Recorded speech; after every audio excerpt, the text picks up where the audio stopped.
Okay, hello. So as we mentioned last time, we will. This is the second video.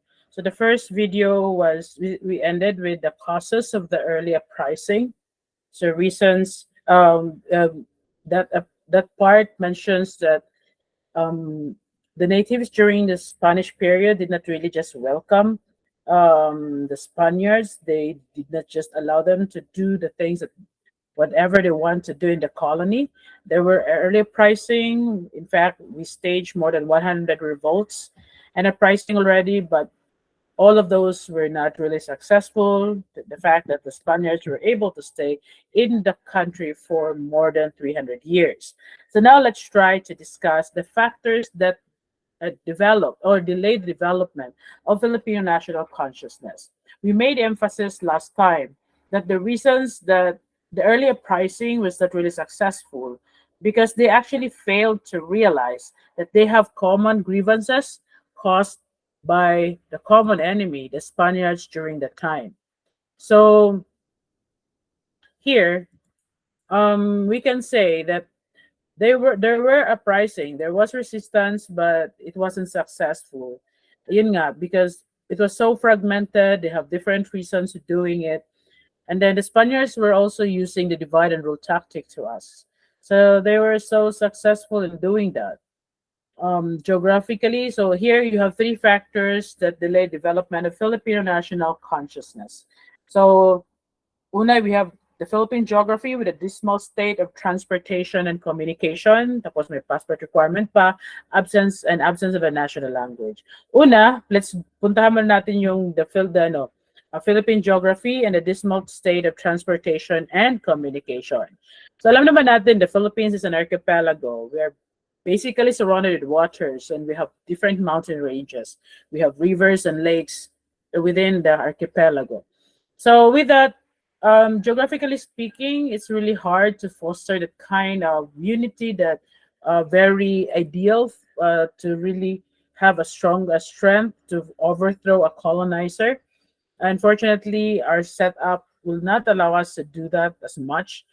Geography and a dismal state of transportation and communications. It's what's hard also to communicate. Unlike we have today, it's easier for us to communicate as long as we have internet connection or phone signal, you can really communicate. But during that time, remember, we're not talking the 21st century. We're talking about 17th, 18th, and particularly in this subject, we focus on the 19th century.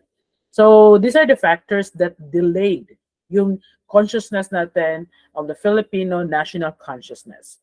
And then aside from that, to really discourage the people to travel, the colonial government imposed the requirement of passport.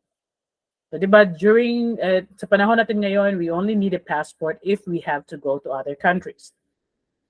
But during the Spanish period, to discourage the people to travel, they really imposed passport requirement. You cannot just move around or roam around if you want to, because you need to get a passport. And then aside from that, absence of a national language. It was only during the Commonwealth period, during President Emmanuel Quezon, that we actually started to have a national language. So the Philippines, we have more than 100 languages, though we have eight major languages, but we have more than 100 languages. So that's why by nature Filipinos are multilingual, not only bilingual. Most of us in our class can speak at least three languages. And then with that, so these are the factors that actually delayed the consciousness of Filipino or national consciousness during that time. Pero maski delayed man na buo, according to Teodoro Agoncillo, there are still, meron din, nabuo siya eventually. So yun nga lang, these are the factors. We have seven here that help develop the Filipino national consciousness. So you have the opening of the Philippines to international trade, then you have the rise of the middle class, the impact of European liberalism, then the racial prejudice, secularization controversy, liberal regime of Carlos Maria de la Torre, and the Cavite Mutiny, and the execution of Gomez, Burgos, and Zamora, or known as Gomburza. So here, as you know, this is like, as I always mention, it's like a domino effect. When the Philippines was open to international trade, a lot of changes going on. Um, Unang-una, this was also the time where marami ng mga colonies under Spain who also opened or who also declared independence. Isa sa pinakamalaking kolonya nila was actually in Mexico that declared also independence. So during this time, the 19th century, the Spanish government had actually no choice. They really needed to open the Philippines to international trade for more revenues. Diba? So they were looking for a colony. They were actually looking where to get not more revenues, especially na medyo tagilid na yung kanilang situation. So the Philippines was open to international trade. And then, as I mentioned, it was like a domino effect kasi maraming nakapag-participate. When the Philippines was open to international trade, maraming nakapag-participate ng mga Pinoy dahil they were able to enrich themselves because of this trade. So, with that, once na ano sila, how were they able to participate on this trade? So, dito, since more ports were open, so more participation were needed. So, dito, ang ano nila dito, this was also the time that the Suez Canal is open. This is a canal where it can allow days of travel going to from Asia going to Europe shorter. So because of this, days of travel going to Europe made shorter, and then it allows also a lot of things of development. Wala nang development sa Europa ay parang na ano din yung pagbabago na nangyayari sa ibang parte ng mundo ay naramdaman din sa Philippine colony. So dito, when the Philippines was open to international trade, maraming mga Pinoy ang yumaman din. So kasama na dito yung mga pamilya ni Rizal. And then, because of that, kaya nga this number 2, you have the rise of the middle class. Kasi dati, there's only upper class, lower class. Walang middle class. Pero itong mga middle class na to, ito yung mga yumaman ng mga Pinoy na so makita mo pa rin, even they enrich themselves with the participation of the international trade, makita mo pa rin na there was really terrible discrimination because many Filipinos who were able to participate in international trade and many of them became wealthier. Mas yumaman pa sila sa mga Espanyol. But because they were not Spaniards, hanggang middle class lang sila. So they were still looked down by ng mga Espanyol. So with that, there was the rise of the middle class. That from this group of people, they were able to send their children not only to the best schools of Manila, but even as far as Europe. So, ganon sila kayumaman talaga. And since na-educate yung mga anak nila, some of them even proven that they can be, if not at par, some of them are even brilliant than some of their Spanish classmates. So, because of that, with this rise of the middle class, sending their children to different universities, mas naramdaman nila yung impact of European liberalism. So during the time, yung mga ideas about equality, fraternity, and liberty was so popular, particularly during the French Revolution. Magkalapit naman yung France at saka Hispania. So kung ano yung pagbabago or mga development as a France, it was easy to creep in to Spain. And since we were a colony of Spain and there were shorter days of travel from Spain going to the Philippines and in Europe in general because of the Suez Canal. So all of this, hindi lang mga ideas ang mga pumasok papuntang Pilipinas. Because of education, nakuha nila. Kaya nga Rizal keep on saying, it's only through education the mother nation receives light. So that's why he keep on encouraging people to really study and educate themselves. And then because of that, mas naramdaman nila yung mga, not only the ideas, most of the books also about this liberalism in Europe na nangyayari. Mas naintindihan nila to because of the education that they got, di ba? So many of them could already speak Spanish, French, Latin, and other European languages.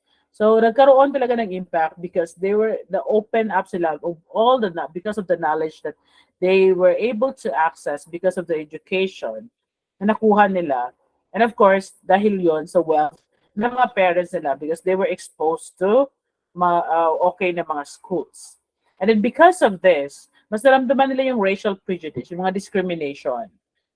Kasi, di ba, the French Revolution, the liberal ideas, pinapakita doon about equality. But mas naramdaman pa rin nila, di ba parang some of you are wealthier by the Spaniards and even smarter by the Spaniards at some point, and yet you are still discriminated and not acknowledged by who you are, what you can offer. You are still considered as a second-class citizen. Kaya dito, yung racial prejudice na to, parang kasi I don't think if yung mga middle class na yon, if they were just treated so well by the Spaniards or the Spanish government and the Philippine colony, I don't think mag-alsa sila or they will initiate call for reforms. But since they were not given the respect that they believe that they are the respect that should be given to them, so they really wanted to alter the status quo. They want to gain their place under the sun. Kaya gusto nila magkaroon ng pagbabago talaga. Then aside from the racial prejudice, meron din tayo yung secularization controversy. During the Spanish occupation, may mga seculars. So when you say seculars, ito yung mga Pinoy na mga pare. And some of them actually not pure Pinoy, mga mestizos pa nga. And then meron din mga regulars. Ito yung mga Espanyol na mga pare. But there was a time na gusto nilang palitan na yon. Palitan na ang mga mga regulars ng mga seculars. So mga Espanyol na namumuno sa mga iba't ibang mga parishes, dapat na palitan ng mga Pinoy na pare. Which unfortunately, hindi ito masyadong welcome ng mga Espanyol na mga pare. Di ba parang isa din kabawasan pero feeling nila insulto sa isang grupo ng mga tao na we consider inferior kayong papalit sa amin. So with that, eventually, itong secularization controversy, actually, natatahimik ito kasi dumating yung liberal na Governor General na si Maria de la Torre. Diba, I mentioned earlier na masyadong magulo ang politika ng Espanya, that they have this liberals versus the conservative. The conservative believe that they want to keep the tradition, the institutions, na parang kabawasan sa kanilang pagiging Espanyol, kung mawala yung mga reyna, mga prinsipe, mga yun, the kind of structures that they used to have. Ito namang mga liberals, they want more participation from the people. They kind of want to change the status quo. And then, kung liberal ang pamumuno ng Espanya, ibig sabihin din, liberal na Governor General ang maipadala sa Pilipinas. So it happened, medyo sobrang liberal din itong si Carlos Maria de la Torre, that he initiated a lot of reforms. By the way, I forgot to mention na mga pare ng mga sikat na promotor or behind or very supportive about the secularization controversy, yung giving more opportunities and opportunities to administer the parishes were actually si Padre Gomez, si Padre Burgos, si Padre Zamora. And then this group of people, this group of friars, mga pare, they actually find friendship in this liberal Governor General. Napamahal ito sa tao, itong si Governor General Maria de la Torre. In fact, sa Malacanang, kung saan nakatira yung mga Governor General at that time, hinarana pa nga siya ng mga tao. And he loves to go places, maski walang bodyguards. And then to the point that he promotor rin siya, sinasabi niya parate na long live Philippines, long live independence. So with that, parang he allowed people, in fact, he abolished censorship. Yes, he abolished censorship. And then he allowed people na magtipon-tipon. Kasi dati, bawal yung assembly ng mga tao. Kasi the Spaniards were so paranoid na baka sila yung pinag-usapan or ang pinag-usapan ng mga tao is actually how to overthrow them. So because of that, he gave a lot of privileges to the people, especially those who work at the Cavite arsenal. Some of them were given exemption to pay taxes. Some were given exemption to render forced labor. So alam naman natin, medyo pahirap sa mga tao yung forced labor na yan at saka even the taxation. Being given a certain privileges na, okay, for now, you don't have to pay taxes. Huwag mo na magbayad or at some point, huwag mo na mag-render ng forced labor. So, nagustuhan ito ng mga tao actually. Though not everyone was given, but particularly those who work at the Cavite arsenal. But unfortunately for Carlos Maria de la Torre, hindi siya nagtagal as Governor General. If I remember, I mentioned in the first video that at some point, there were times na masyadong magulo yung political structure that sometimes it's hard. There were times that halos apat na beses yata talaga sila and nagpalit ng Governor General. So it also happened to go to Governor General Carlos Maria de la Torre after um, roughly 2 years that he was in the Philippine colony. Natalo na naman yung mga liberals ng mga conservatives. So he has to go back to Spain and then be replaced by a conservative Governor General. So the one who replaced him was actually Rafael de Escuerdo. Ang term pa nga nila, he was the complete antithesis. Ibig sabihin, complete opposite of what De La Torre was doing.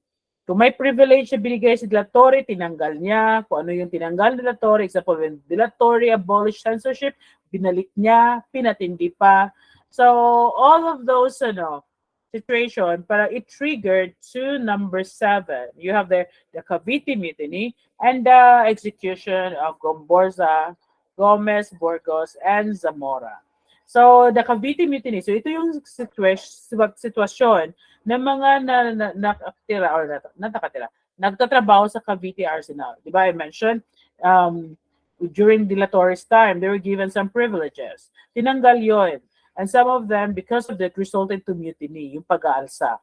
Pero itong mga regulars sa mga pare na who was opposed to the secularization, which is in number 5,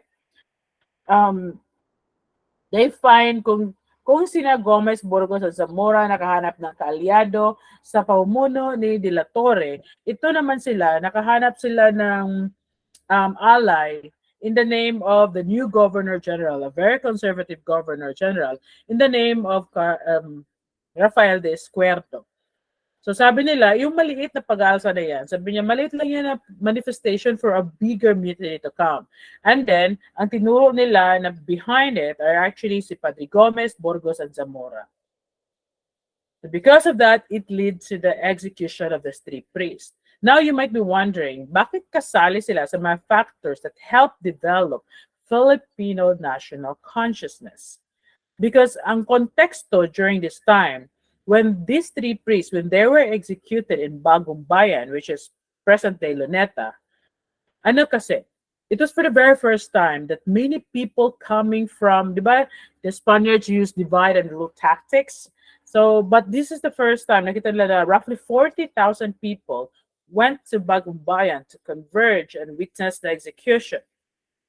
And then, parang na-set aside yung pagiging regionalistic ng mga Pinoy na regardless from what province sila, regardless kung taga saan si Padre Gomez, si Padre Burgos, and Zamora, they just really converge in Bagong Bayan as one people and witness the execution.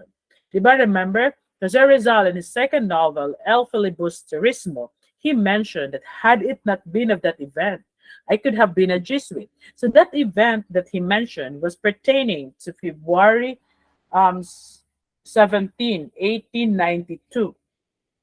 February 17, 1872.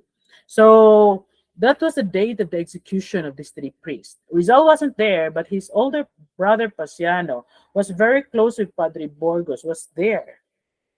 So nakwento niya lahat ito kay Rizal, yung mga nangyaring yun. So that event, and in fact, medyo natakot yung mga Guardia Civil when they see this kind of crowd, ganun kadami. So they tried to, kasi malapit lang yung Intramuros to Luneta. So some of them retreated to really secure the location, yung especially sa Malacanang and other offices where the Spanish officials were. But there was wala nangyari actually pag-alsa. Sabi nila, the seed of nationalism was sown during that day, naitanim during that day. Alam naman natin, the seed will never bear fruit, di ba, overnight. But it really created an impact to a lot of people what happened to the execution. Kasi, parang na-realize nila, even kasi mataas yung tingin nila, parang status symbol kasi yung mga pare din before, kung isang pamilya may anak na pare, parang status symbol din siya. Kasi mataas yung tingin nila sa mga pare at that time. So with that, para na-realize nila na even mga pare, kasi when they were executed, hindi pinatanggal sa kanila yung damit nila na paging pare nila. So when they were really executed as a priest, so they realized that if they continue to fight and initiate reforms in the Philippine colony, their lives would be sooner. Mas madali lang mapapatay. So because of that, that's the reason why they decided actually to really have, di ba, yung si Rizal was encouraged by his brother to really go to Spain, not in the Philippine soils, to fight for reforms. Kasi anyway, yung kanilang gusto namang katukin is actually yung government in Spain itself. So that's why many of those young ones who wanted to initiate reforms for the Philippine colony decided to go to Spain. Yeah, now let's have the reform movement. So reform movement na to, the very objective of the reform movement was actually assimilation. So you know what's assimilation, di ba? Ito yung making the Philippines a province of Spain. So the reform movement did not actually want, or did not initiated for independence. They just simply wanted na maging probinsya ang Pilipinas kung saan ang mga Pinoy or mga Indio na tinatawag at that time will be given the rights and privilege of a Spanish citizen. Kasi probinsya na nga ng Espanya. And then, but it's not easy to get that kind of desire na maging probinsya. So kailangan lang mag-ingay. Kailangan lang, they have to do something. So yung reform movement, meron silang tinatawag na propagandista, mga propagandist. Meron silang kailangan parang advertisement, meron silang mga advocacy. So para maisulong itong advocacy na to, kailangan nila ng official, parang meron silang official newspaper. Ito yung tinatawag na La Solidaridad or more known as SULI. So this is the official newspaper of the reform movement. So sinusulat nila ito, pero nagsusulat sila using their pen names kasi they cannot actually reveal their identity kasi maski na sa Espanya sila, baka pag inita ng mga Espanyol ang kanilang pamilya na naiwan sa Pilipinas. So yung mga editor dito, you have first Graciano Lopesina, who is actually from Iloilo. He was the one who wrote Fray Butod. So, butod, it's a Hiligaynon term which means malaki ang chance. So, si Padre Butod, which exposes yung pagmamalabis, yung immorality ng mga pare.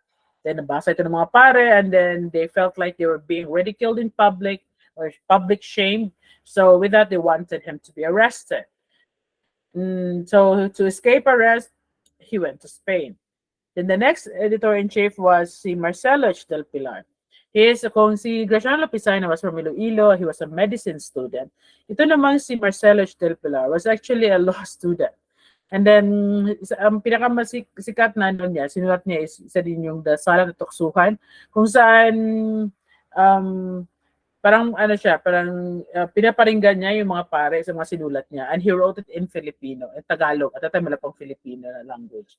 He wrote it in Tagalog so that for him, he wanted to be easily understood by the audience that he want to send a message.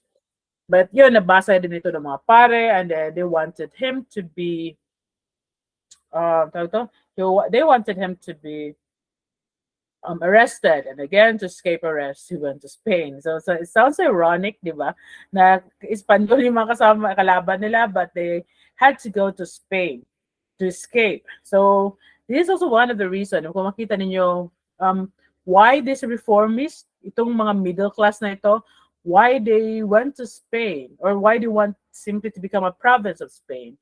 Kasi according sa kanilang experience living in Spain, you can actually say something against the government. You can initiate for reforms. Unlike the Philippine colony, if you say something, it's either you'll be executed or you'll be imprisoned. So it's not so safe to do that. But in Spain, they're more free to do these things. That's why para sa kanila, okay naman ang pamumuno dito sa Espanya. So they just want this kind of government na ganun din ang mailagay sa mga colonies. So itong mga reformists, these are the group of people who believe in the power of the words, not of the sword, and mostly members of the middle class. So ano itong mga middle class na ito? So ano yung role ng middle class? So usually itong mga middle class, ito lang composed ng mga Spanish mestizos, yung mga natives na who rose position and eventually became leaders in finance and education. Sila din yung itong mga Espanyol na to, the Spanish authorities looked down upon this middle class, the mga mestizos, who did not belong to the inner circle, yung tinatawag na peninsulares. Yung peninsulares, these are the Spaniards born in Spain, tapos insulares, Spaniards born in the Philippines. But though both of them are full-blooded Spaniards, but meron pang itong mga peninsulares, they felt like they are superior than the insulares. But anyway, basically, both of them were Spaniards. Tapos, it's also mentioned in your handout that prior sa 1870s, ang mga tinatawag ng mga Pinoy were actually insulares at some point, mga mestizos. But in the beginning, the term Filipino had a racial and elitist connotation. But eventually, masyadong maingay sina Rizal, may mga pag-aalsa na marami nangyari, para siyang pampalubag-loob. Sige, mga Filipinos na rin kayo. So at some point at that time, it was like a new paradigm. But anyway, so dito, ang mga great reformists natin, three groups formed itong nucleus of the movement of the reform. So the first group was yung mga suspected ng mga filibusteros, including yung mga Creoles and Spanish mestizos, in the wake of the Cavite Mutiny of 1872. So, di ba ito yung sinasabi natin na kasi 1872 na nangyari yung pag-execute ng mga pare. And then the second group was composed of young men to Spain for studies. Kagaya na Rizal. So, di ba? Again, itong mga reformists natin, three groups formed the nucleus of the movement of the reform. So, una, yung mga suspected na mga filibusteros. And then, so ito yung including yung mga Creoles, mga Spanish mestizos in the wake of the Cavite Mutiny of 1872. In fact, yung iba, they have to go to Spain, tumakas, kasi in fact, meron na mga pinatay yung mga Espanyol. Remember, yung sa Cavite, there is a 13 martyrs. There were actually 13 martyrs. Coming from mga may kaya ng mga Pinoy na napaghinalaan that they were instigating something against the government. So they were executed in public. The objective of the Spaniards there is they actually want to strike terror to the minds of the people. That if you try to do something against us, so this will happen to you. Kaya din yung that's also the reason why they executed yung tatlong pare in public. Kasi parang if you did what they do, you will also end up the same. So again, to strike terror to the minds of the people. And then, yung iba naman, yung second group is yung mga pinadala para mag-aral sa Espanya. And yung third, yung considered refugees who left the Philippines to escape of persecution. So kasali dito, yung nabanggit natin kanina, si Marcelo H. del Pilar, and si Graciano Lopesino. So Graciano Lopesino was the first editor-in-chief of the La Solidaridad and followed by Del Pilar. So unfortunately for the reform movement, they were not really able to get what they actually wanted. Hindi sila nagtagumpay. Hindi sila napagbigyan when they wanted to become a province of Spain. Hindi yun naibigay sa Pilipinas. Isa sa mga gusto sana mangyari ng mga reformists is magkaroon ng representation to the Spanish Cortes. Di ba parang masyadong malayo ang Pilipinas sa Espanya, so kailangan, siguro mas maganda, we have direct connection, representation to the Spanish courts. So hindi ito nabigay din. So these are some of the reasons but hindi siya nagtagumpay. Una, ang Espanya itself masyadong magulo. So hindi lang masyadong nabigyan ng attention yung problema sa Philippine colony. So they were preoccupied with their own internal problems. So hindi lang masyadong nabigyan. Kaya sabi lang, parang wala sa timing yung natin, yung paglaban ng mga reformists. Tapos pangalawa, yung mga praile sa Pilipinas were so influential even doon sa Espanya na nasa sidetrack yung mga Spanish authorities. And then lack of funds eventually. Kasi in the first few years, medyo masigasig pa or very active pa nagbibigay. Pero yung iba kasi medyo napaghihinalaan na rin ng mga Espanyol sa Pilipinas. So meron din naglaylo. Tapos yung iba naman, maski willing pang magbigay, but wala sa nakitang masyadong konkreto na success ang reform movement. So lack of funds, so that even the publication ng La Solidaridad was jeopardized. So hindi na masyadong na-circulate or napatuloy. Tapos na propagandists also ay kulang sila sa unity minsan. They have different opinions. Kaya nga, I think I did mention in my Monday, Wednesday class that it's actually hard to put together in one room yung mga visionaries. Kasi sometimes pareho silang they want to do something but they want it pareho yung goal nila but they want to do it differently. Kaya magulo, lack of unity, differences of opinion, tapos mga selosan, minsan, kasi all of them are mga lalaki, so minsan yung selosan nila is actually about sino yung nabasted, sino yung sinagot. Then, of course, personal ambition. So these are some of the factors na it really played a big part in how the reform movement move forward. So if there is lack of unity, differences of opinion, petty jealousies, and personal ambition, pag hindi ito maayos, it would really, um, affect the the outcome of the reform movement. So the result dito is na weaken yung ties nila, the ties that bound them together. So hopefully we learn from these lessons that if we are in advocacy trying to do something, hopefully you will aspire to have that unity. If there would be differences in opinion, hopefully you know how to navigate, how to, agree to disagree. I don't know how to do that. And petty jealousies, hopefully we know also how to deny ourselves. And if the movement is bigger than you. So try to, let go of your ego sometimes and then think that something is bigger than you. You're doing this because, you try to swallow your pride because the movement is bigger than you. The cause is bigger than you. And personal ambitions, yeah, hopefully we also know how to set it aside for the greater good. And then, but, maski hindi siya nagtagumpay, meron pa ring ambag ang reform movement. So, ang ambag niya is significance ng reform movement.